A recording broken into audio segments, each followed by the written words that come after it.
If you've ever wondered how do influencers make money, how digital nomads afford to travel the world, and especially as a woman, how do I take care of my body, my hair, my skincare and everything while being on the road, then you're in the right place because I'm going to answer all of those questions in this video.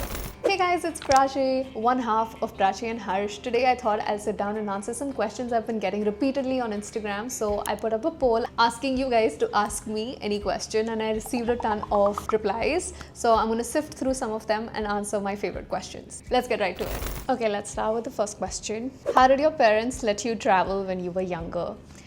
So when I was younger, I didn't really get to travel much. I only started traveling with Harsh after we got engaged. And before that, it was always family trips and stuff. I couldn't get my parents to let me travel because, you know, typical Indian parents, I'm a girl, they're afraid of I don't know what. So yeah, I didn't really get to travel much. Although I did go on like one really big international trip. When I was 17 years old, they sent me like, you know, on a college trip. That was my first international trip and that's where I fell in love with traveling. And after I came back, I was like, can you please let me go again? And they didn't let me go until I was like 21, 22. And I had earned my own money from my internship. And I was like, I really want to use this money and go on a solo trip. It was so hard to convince them, but somehow I was able to do it. Actually, it was not supposed to be a solo trip. It was supposed to be with a friend and they were completely okay with me going with her, but then she cancelled and my mom knew how much I wanted to go, so she was like, okay, you know what, go on this solo trip. And that was my first solo trip to Singapore when I was like 22, I guess. Yeah, after that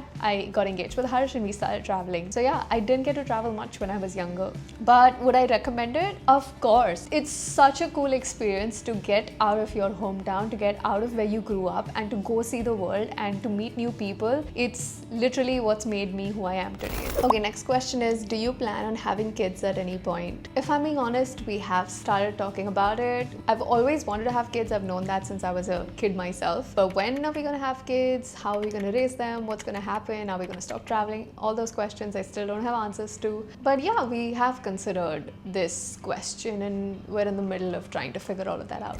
Okay, next question. How do you maintain a schedule and stay disciplined while being self-employed? Oh, that's a good one. And if I'm being honest, it really depends on who you are as a person. When I was a teenager, I used to struggle with procrastination so much. And I never understood why I can't give my attention to my studies or to my, you know, whatever project I was doing at college. And that's because I realized that my heart wasn't in it. I wasn't doing it because I genuinely wanted to. I was doing it because I thought that was expected of me. So I struggled with procrastination. But once I pivoted to having my own business and doing what I do now with Harsh, I don't struggle with that anymore because I enjoy it. So I am willing to show up and I'm willing to be disciplined and I'm willing to do the work that's required. It really depends how you view the work that you're supposed to be doing and then also who you are at your core. I think at my core, I'm someone who's extremely driven, who's, you know, super passionate about the things that she's passionate about. So she will show up for it. And now that I am doing something that I love, I do show up for it.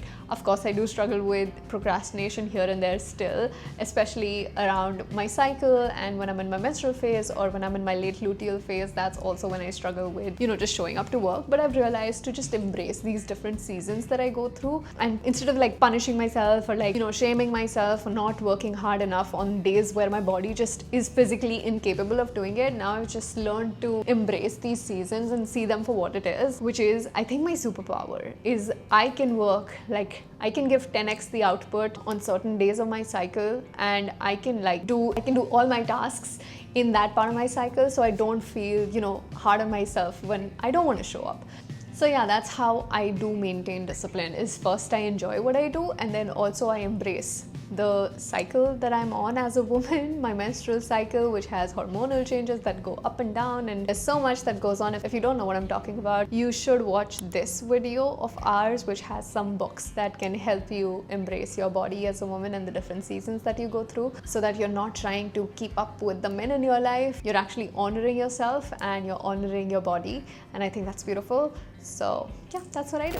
Do you use pads or menstrual cups? So, you know, I used to use tampons, and then I switched to menstrual cups once I learned about the impact of tampons on the environment. But then with traveling, it's not really, ideal to use menstrual cups because then you have to clean them and sterilize them, and I don't always have access to it. So then I went back to tampons, and now I'm using tampons, and that's what I use now as someone who travels. Maybe if I was at home, I would switch to menstrual cups. Once you get used to them, it's actually much better for your body and then also for the environment. Yeah.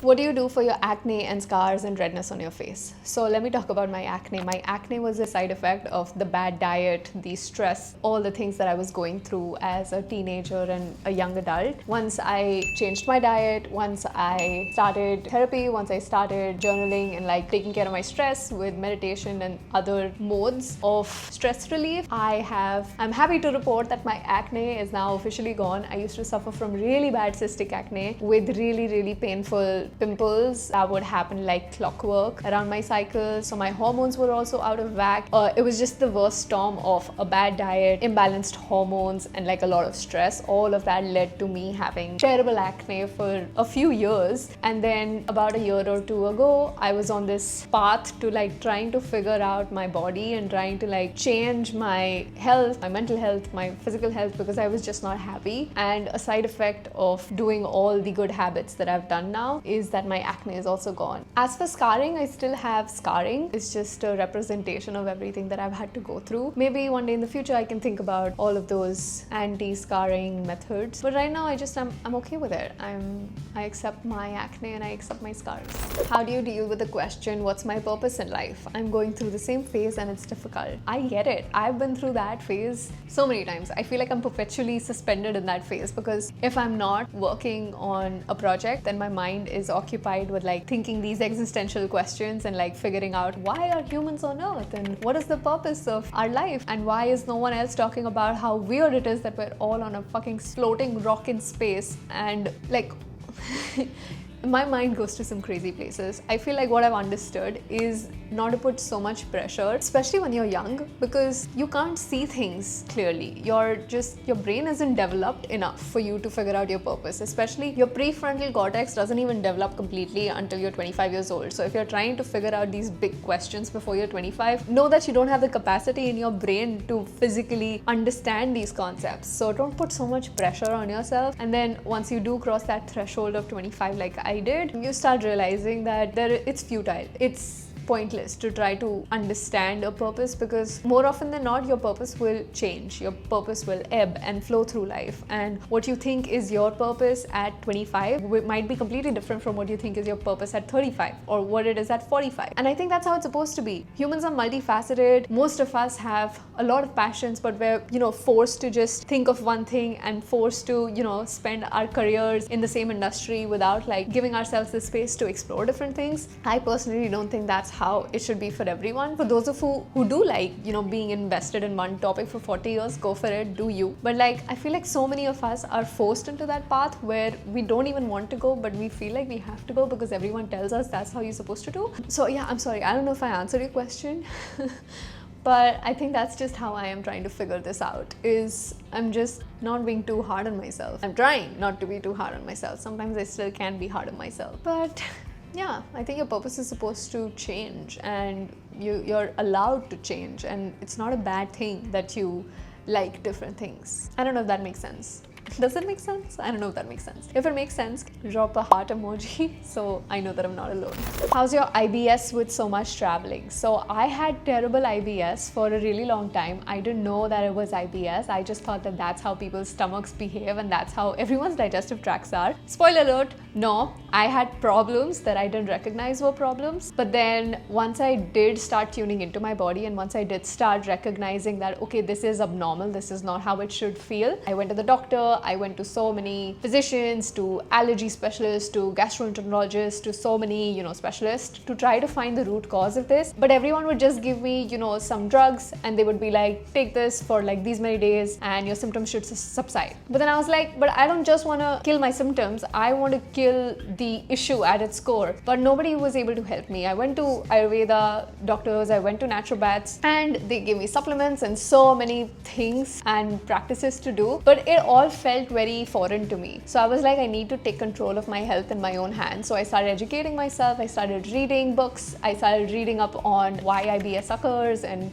what can I do in my life, not just like take the medicine and stuff, but like what changes can I make in my life, in my routines to be able to make this go away. And then I changed up my whole diet, I changed up my routine. Stress was a really big problem for me. I got into yoga and meditation and journaling, and I've been on this journey of letting stress go, which is a mountain of a task, I know. But I think that stress was the biggest element, and then also obviously my diet was also not good. I was eating like McDonald's 7 days a week. But then I stopped all of that, and ever since I changed my diet, my symptoms really went away. And then also once the stress part of it, I was able to manage it better. Now I feel like I don't have any symptoms at all. My IBS flares up maybe once every 3 months. For like 2 days I'll get really bad pain and bloating, and maybe that's because of something I ate, because I do eat outside a lot because I travel 24/7. Even though I eat outside a lot, it's still not junk food, it's still not McDonald's and stuff. I'm eating healthy salads and protein shakes and smoothies. Outside I'm not eating fast food, hamburgers, hot dogs. So that has helped my system. So to answer your question, which was how is your IBS with so much traveling, it's improved. It's improved very much, and even with the traveling, it's not as bad as it was when I was living back at home because my diet was so bad. So yeah, it's improved a lot. Peya? Oh, is that you? No, come here. Hi. Hi. Nothing, I was doing a Q&A. Oh. How was your breakfast? Breakfast was nice. I met a new friend as well, who was Ree's best friend, who coincidentally was at Motion Cafe called Loka. Oh, nice. So I have friends in Bali. Nice. Okay, I was doing a Q&A. You want to answer some questions with me? Alright. How's your nomadic life going? Don't you feel lost sometimes? No, not really, you know. I feel like we have always been the type of people who just look at the signs from the universe and just go with the flow. And when you're nomadic, you get more time to look at the signs from the universe. And yeah, maybe sometimes I do miss those conversations with friends who are back in India or around the world, or talking to my family members, home food, that sort of Indian sense. food. Yeah. But apart from that, I feel that we've just been traveling so often that this just feels normal. Yeah, it does feel normal. I was going to say the same thing. It's like, I feel like this is what we wanted and now we have it and I like it. So I don't know if we're going to continue this forever. Like, please don't ask us that question because we're very impromptu people. But for now, we like it. For now, we're going to continue it. Yeah, and we just believe in living in the moment. Yeah. So we do that very happily. Yeah, so nomadic life is going good. Yeah. Okay, you continue. Yeah. And I'll just freshen up. Okay, cool. I love you. Love you. Okay, next question. What do you use for underarm hair removal and tips to avoid pigmentation? So I just shave. Honestly, waxing is not for me. I'm a Punjabi. I have too much hair and my hair growth is very fast. I would have to wax every 2 weeks based on how much hair I do have. So it's just too painful for me. I don't do it. I just shave. I have considered getting laser hair removal, but then I'm in the sun so much. I live in Bali now and the sun is super harsh. I don't know how it would work with laser hair removal and being in the sun and getting tan so much. But honestly, I don't even think about it so much. I don't have a routine or like a grooming routine with hair removal or even like threading and eyebrows and waxing and all of that. I used to when I was in Mumbai, but now I realize that nobody cares. Especially here, nobody knows me. I have few friends and even they don't care about how I look. But then when you're surrounded with people and like when you live in a place and you have to go to office, there's so much like judgment and so much gossip that you're part of that you feel like you have to, shave your arms. And especially as a woman, I hate that men don't even have to think about this, but especially as a woman, you feel like you have to control all of these parts of yourself. And now I've just started to embrace it. So I don't shave as much. Maybe once in 3 months, 4 months, if I'm in the mood, I will. I honestly don't care about it. I've started to just accept my hair and accept my, peach fuzz, and I accept my mustache, and it is what it is. Okay, next question. You don't wear bras in your outfits. That's right. I've stopped wearing bras. Like I still wear bras from time to time, but the proper bras with the underwires and the really tight fitting bras, I've stopped wearing them because I'm like, what's the point? Why am I putting myself through all of this pain? Like, to do what? So now I've stopped shaming myself for having my tits here. It is what it is. I'm a woman. I should be proud of my body, not try to like like contain it and like hide my nipples, because men aren't told to hide their nipples. Why should I hide my nipples? So I stopped wearing bras. Even right now, I'm not wearing a bra, and I'm completely okay with it. Sometimes I will wear like those racer back sporty bras, just if, you know, like I'm wearing it under a loose t-shirt. I still like to like have a comfortable bra, but not those underwired, really annoying Victoria's Secret type bras. Those I've stopped wearing. Do you think you can only find real love after you learn to love yourself? So for me personally, I found love before I found my love for myself. So I met Harsh when I was 18 years old, and that was way before I understood trauma and I was holding on to so much. Even though I thought I was like that bitch, I still wasn't in love with myself as I am now. But his love and the support that he showed me helped me embrace that love for myself. I hope that makes sense. I don't think like you can only find real love once you do have self-love, but I do think you can only sustain real love or like a real loving relationship if you're also, you know, dedicated to loving yourself. You don't have to have it in the beginning, but yeah, I think that's yeah. Do you plan outfits? How do you shop? Because you guys are always traveling.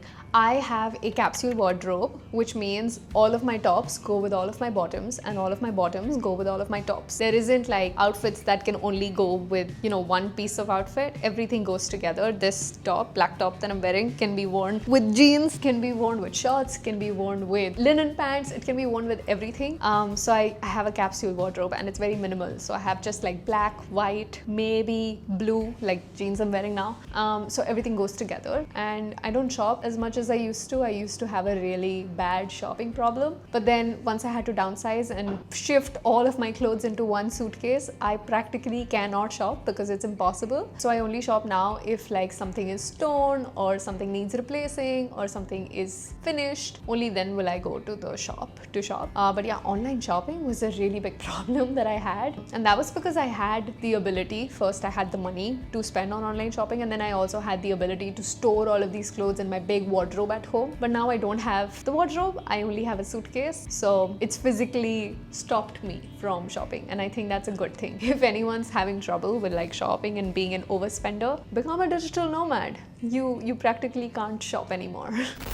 Do you get professional help from a therapist to navigate your low phases? Yes, I do actually have a therapist. I've been in and out of therapy for a year, maybe 2 years. And that was because I couldn't find a therapist who I gelled with, who I liked. And that does take some time. But now I feel like I finally found someone who I actually enjoy talking to and whose sessions I look forward to. Being in therapy, it's also very like confusing because it's like, what's the point of therapy? Are you always complaining? Is it just a place to vent? What is it? And that took me a while to figure out, but now I feel like for me it's really, really good, and it's imperative to have these weekly sessions with my therapist where I'm able to share what happened in my week, what I'm working on, what I'm enjoying. Also, if something went wrong, we discuss it, and it's a space to like process your emotions. Especially if you don't have like friends around, like I don't have friends around, I only have my husband, and I don't want him to be my therapist too, because that's a lot of pressure to put on my husband to be my husband, to be my business partner, to be my friend, and then to also be my therapist. So I've taken the role away from him, and now I do have a therapist. But yeah, it does take some time, you know, to find someone you gel with, to find someone who understands you and who is on the same wavelength as you. But once you do find a therapist you like,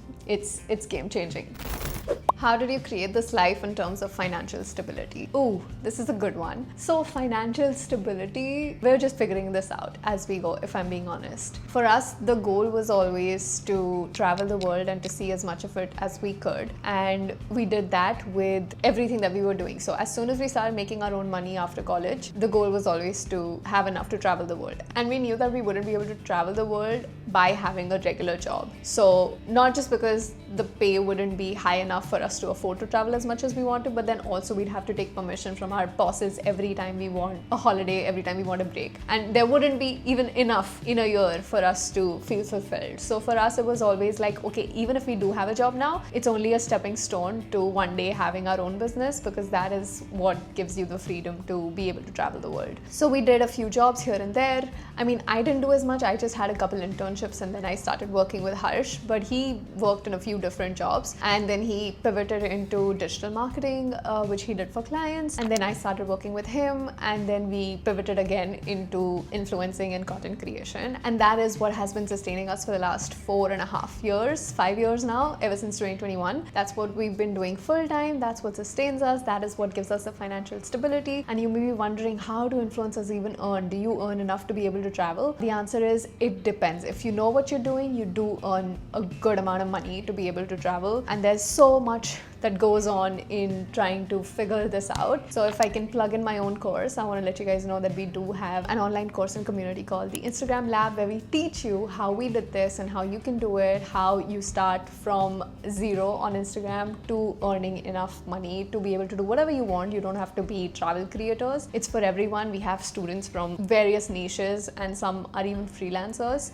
So yeah, if you guys are interested in learning more about it, you should check that course out. You can find the link to it in the description below if you're interested. But getting back to the financial stability aspect, as an influencer or someone who works for yourself in a business, there isn't a paycheck that comes on the first of every month, right? It's not like someone's depositing money periodically in your account and that's what you use to travel. When you're in business, it's up to you how much money you make, and the more you work, the more money you make, especially in the beginning before you set your systems and automations and all of that.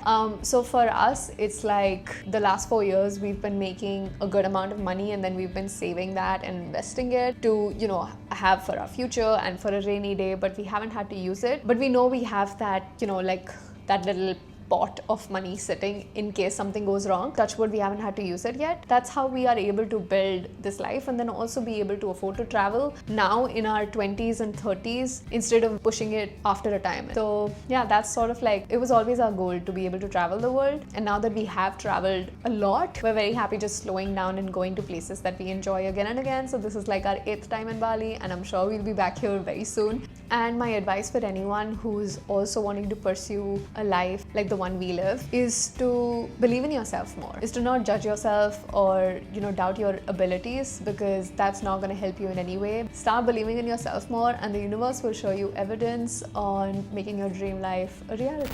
And that was all. I hope you guys learned something new today. I hope I was able to answer your questions, and I hope I made sense, especially when I was talking about the life purpose questions. If you guys enjoyed this video, make sure you give it a thumbs up and drop a comment below if you were able to relate to any of my answers, or if you have more questions to ask, and I'll see you in the next one.